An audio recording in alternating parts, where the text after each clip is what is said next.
It's not about pretending it's not there. It's about going, oh, okay, yeah, and I see you. And what is it that I'd like to experience instead? So life will give you the opportunity to continue and to notice the stuff that is in the way of you receiving what it is you want to receive. We invite you to nourish the energy of your inner why, your inner healing, magic, prosperity, your curiosity, clarity, playfulness. Welcome home. Today we are talking about frequency first, the frequency effect, and being in the frequency of something we desire and what that means. There's a lot of information. There's a lot of talk in our industry about being in alignment and being in the frequency. And it is sometimes a bit of a mind game to understand what that means and how we actually embody it. So welcome to the conversation. I am Veronica with a raspy voice, and I'm here joined by my partner, Kim. Hello, Kim. Hello, Miss Raspy, Sexy Voice Woman. Yes, 'tis the season, and we are the frequency effect. Thank you for joining us. We were talking about, Kim, you had some really, I don't know if you mind me sharing this, that you had a really interesting awareness a few weeks ago around prayer and frequency as it relates to prayer. And that was kind of the catalyst for this conversation. Yeah. So often when I do my morning sitting practice, whatever that is, and we've had clients, you and I, Veronica, when we're doing our 3-way, and they don't know what words, they don't know how to ask. And so that used to trip me up too, because, there's so many, I don't know, there's so many, I'm going to say rules just to get to the point. Make sure you're not asking for what you don't want, because they say that the universe does not understand negations. So if that's true, and that means that if I'm saying I don't want blah, blah, blah, if it's true that the universe doesn't hear negations, then what I'm actually asking for is take out the word I don't want and replace it with want. And so that's what they say is how that works. About when we're doing our asks, when we're doing our prayers, it can be interesting to find the words that match, especially when there's all these do's and don'ts on how to do it and how to not do it. And so that you're actually heard. So yeah, we've had clients who in our Unstoppable program who they don't do their asks because they feel like they don't know how to. And they don't want to get it wrong. They don't want to end up with something that because they didn't know how to ask. And here's what I'm saying. Let's throw all that out. Can we throw all that out? I don't know. Can we? And so what about just experimenting and playing with it? And so, what about when we're doing our asks that we take a pause first and look at what it is we really would like to create, recognizing that, hey, maybe when you're doing your ask, you're also speaking to not just the divine, not just God, not just our team, not just our universe, because isn't that a little bit all out there? Do you know what I mean? And yet we know that everything is within. So if it's true and everything is within, that means it's all within me. So what about when I'm doing my asks and my prayers that I'm actually including, not isolating, but including my human, right? We know we've got the divine within us. And yet when it comes to the human, we tend to, it always seems to be about fixing it, bringing it into alignment, which is a little bit of a side path that where we are as my own human, is always up for personal development, which of course we are. The divine is always, the universe is evolving too. But it's interesting because when I can look at it as I'm also praying to my human, because our human, guess what? My human has experienced a lot, and your human has experienced a lot. So it's like, how can I help you? Right? So yes, I'm talking to the universe. I'm talking to God, whatever word you want to use. I'm talking to the divine that's within me, but I'm also talking to my human. And so including my human, which is different than my body, it's included, right?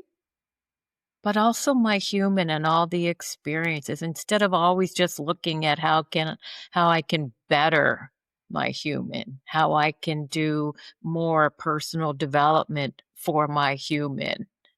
There is a little bit of a needing to fix in all of that. And so if that's the frequency I'm playing in, is a needing to fix, and if it's true that the universe does not hear negations, then is it possible my frequency is all about needing to fix? And so is it possible then I end up with more stuff that needs to be fixed? And so, Veronica, you and I used to offer 5-week courses, I think, on creation energy and that kind of thing. It goes back to that. It really does. What is the frequency that you are being as you're doing your asks? And would you be willing to play and just talk to God, the universe, your human, just like you're sitting there? And it's not about perfecting the words. We're experimenting, right? Talk as if you're talking to a friend, and you're kind of trying to navigate it and figure it out and all the things. But yeah, I've really become clear on this. My human. My human's been through a lot. What about praying to my human as well as God and the universe and the divine? That's beautiful. I love that. I haven't considered it through that framework before. And the Hmm. whole yeah. And I know, like to your point, we talk a lot, or we have taught a lot in the past around creation energy and being in the energy of what it is that we desire. It's kind of like if you're going to build a house, you're going to build a custom house. You're not spending time looking at all the things you don't want to build. I don't want this kitchen. I don't want that kitchen, right? You're really honing in on Right. what kitchen do I want and what floor do I want and what, right? So it's kind of that idea of like, okay, it's not sometimes when I'm in a space of something I don't want, I'm experiencing something I don't want. And we've talked about this for years. Then I shift to the question of what is it that I really would like to experience instead? Because that can get me on the track, right? That can get me on the frequency now of building the house that I want instead of looking at all the houses I don't want to have. So even that question alone can be a really good shift.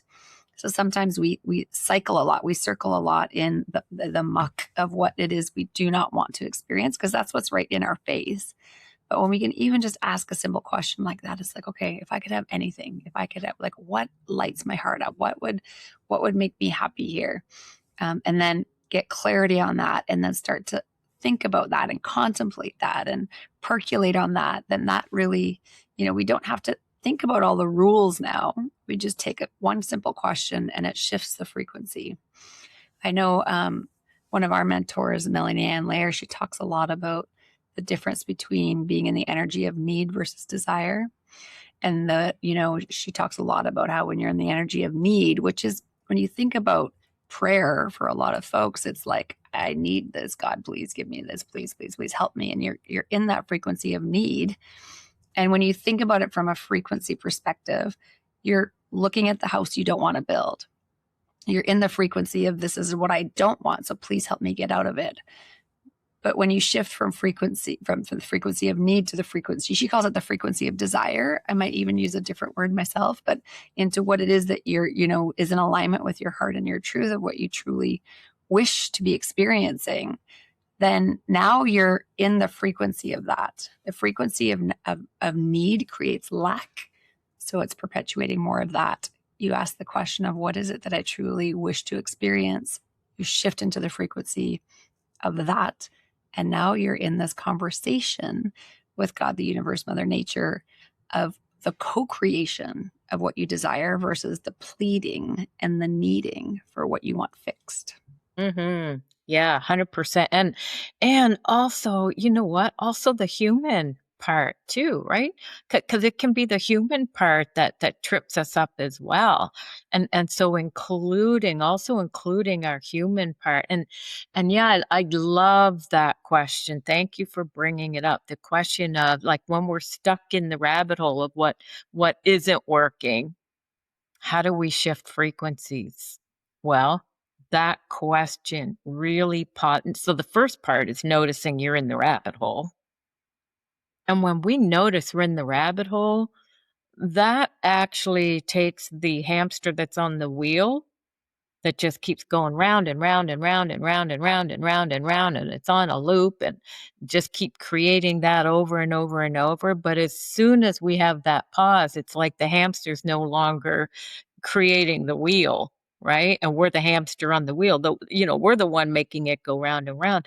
And so when we can just have that pause, first of all, to notice that we're doing it, that in itself is a friggin' celebration.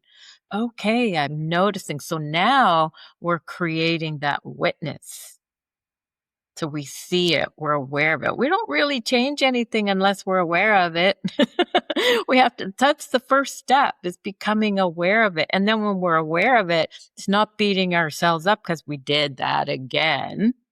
It's a celebration that, yeah, I did that again. And this time I noticed.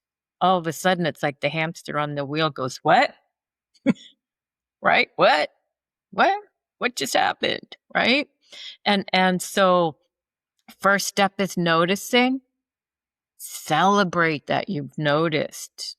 Celebrate it. And then ask, what is it I would like to create instead? What is it I would like to experience instead? Okay, well, I already know what I don't want to experience. Cool. So this is where the creation energy piece clicks in. This is where we can become in alignment with what it is we're looking to create, is by that one question. What is it that I'd like to experience instead? And so there's that pause. And it's not about the visual and the wordiness at this point. It can be as a way to activate it. However, it's more, for me, it's more about what is it I'd like to experience instead. There's a feel. Oh my God, wouldn't it be nice? Blah, blah, blah. Wouldn't it be nice to experience and know that no matter what, I'm okay. I'm safe no matter what. And then we use our imagination. What might that be like? What might that feel like? Not what would it look like, because that's heady. What might that feel like? What might that be like? What might that be like to really know that no matter what, I'm going to be okay, or whatever your thing is? So, first thing is noticing that you're in the loop. Then just pause, celebrate that you noticed. All of a sudden, that starts to change the frequency. And then ask, what is it I'd like to experience instead? And then, what might that be like or feel like? And now you're playing in the energy, the frequency of what it might be like, what it might feel like. So we're really, and then you're really soaking in that frequency. Now you're in alignment with your ask, right? And we don't want to, it's not about being super specific if that's going to take you heady, right? What might it feel like? What might that be like? So we're letting our imagination, we're using our imagination, which a lot of people, their imagination was shut down when they were a kid because they had too much imagination, right? So it is a muscle. And we're building that muscle again. It's a remembering. What might that be like? So let your imagination imagine what that might feel like. And then you get a sense and you go, and what might that be like? And what might that be like? And you keep asking and allow it to just take on a life of its own. It's not about making sense, it's about the frequency, and it's about being in alignment. And yeah, the more that we play in the frequency, then as we're running around doing our day or whatever, and there's something in our face or in our space that has that same frequency, that's our navigation system going, "Oh, this is what you wanted to play with?" And it might be, "Yeah, but that makes no sense." Doesn't have to make sense. It's surrendering to, "Oh, that's the same frequency of when I was sitting and doing my practice of what it is I'd like to experience." Makes no sense. That's the logic mind. That's the critical thinking. Boom. Thank you very much. And even though it makes no sense, it's got the same vibe. Those are the frequencies. Those are your yeses. Those are your energies. Sometimes it's even especially if it makes no sense, because otherwise we're going to just keep doing. If we're always doing what makes sense, then we're doing the same thing that we've always done, right? You're back on that hamster wheel. Yep. Our heady mind loves the logic of it all. Yeah. So yeah. And I think a lot too about how, Melanie has generated over $100 million in her business. And she talks a lot about how she thinks the reason that she was able to receive so much money is because she didn't ever feel like she needed it.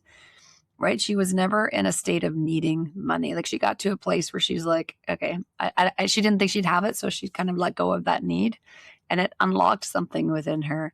And so I often think about that when I'm in a tough situation. Like I've used this at work. I've used it in my relationships. I use it in my motherhood.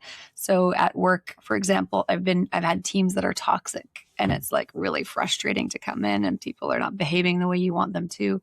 And in that moment, your mind wants to go to, how do I fix it? And Mm, I've challenged myself to instead say, okay, what is it that I want to experience here instead?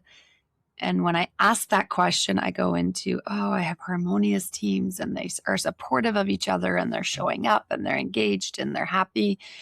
And now I'm in alignment with what I desire because I'm activating that in my ecosystem. And when I continue to do that over and over again, things transform in my team organically. I've watched it time and time again. And all of a sudden, here I am one day with this incredible team in front of me, and I haven't fixed the problems, but I've gone into that alignment of the frequency.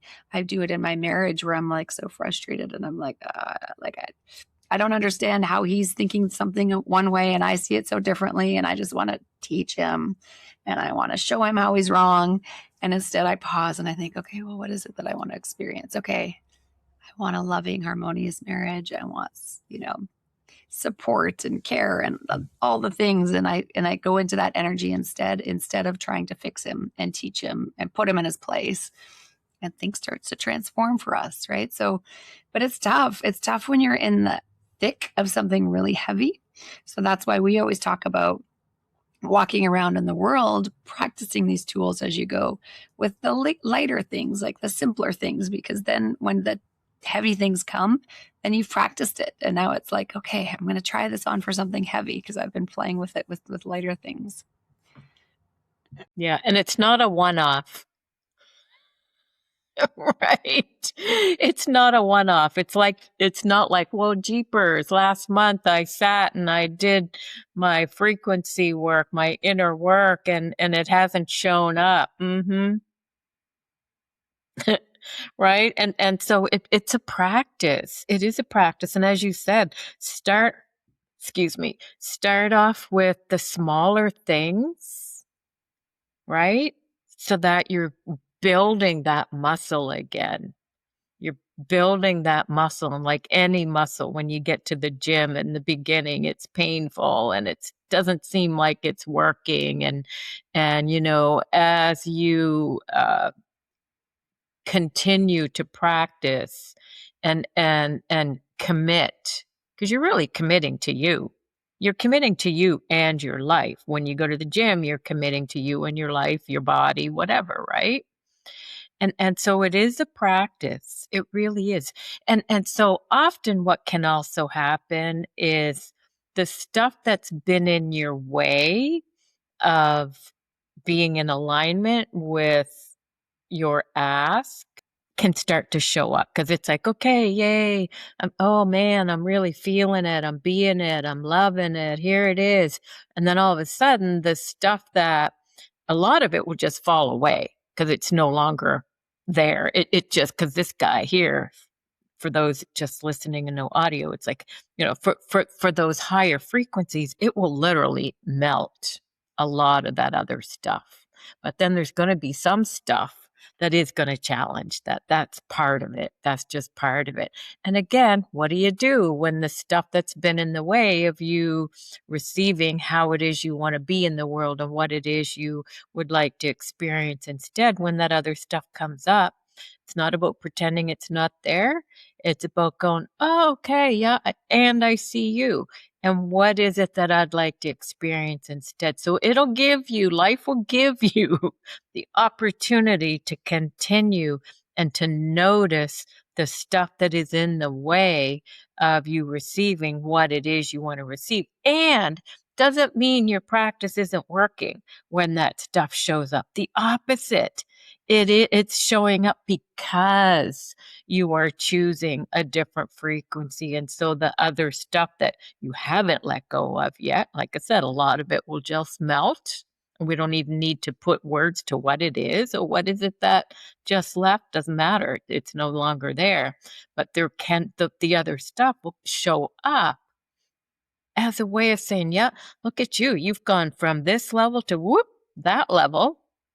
And so now you're able to see this other thing. And again, instead of trying to figure it out, you're going down the rabbit hole with it. You just go, okay, and that's there too. Okay, cool. And loving that part of you as the human that experienced that. Because we've had lots of experiences. And so, yeah, it's about, can you even love that without being attached to it? But yeah, so again, so for me, I'm also praying when I do my work, my inner work every morning, it is also, I'm not just praying and asking the universe, I'm also asking my human, how can I help you? Show me. Show me how I can help you. Help me to help you. And so now I'm including all of me. And so, yeah, your prayer is your frequency, right? And so you can get to the place where you don't even have to add words. You're just sitting there and you're being the frequency. Because if I'm like wanting more money, but my frequency is money sucks, I'm not in alignment, and that's the frequency. So that your prayer, the frequency is your prayer. Mic drop. Those are beautiful words, Kim. Thank you for allowing that to come through and for sharing that with us. Your frequency is your prayer is powerful. Yeah. Really, really powerful. And we get so tripped up and try to put words to it. Yeah. And there's not always words that are going to match that. And sometimes there is. Yeah.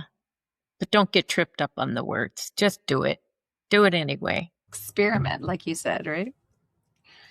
Thank you. Cool. This is a great conversation. I super appreciate that your willingness to share that with us, Kim. And thank you to everyone who's listening, who's watching for the whole episode, for drips and drabs of it. We appreciate you, and your participation is contributing to the conversation. And if you think this conversation can benefit anyone, we appreciate you sharing, commenting, liking, subscribing, all the things, helping us out. We love it. And as a reminder, always, we do have a 2-on-1, a 3-way, 3-month luxurious energy coaching experience. If you're interested in that, please reach out to either one of us and we will give you more information. So much love. Until next time. Yay.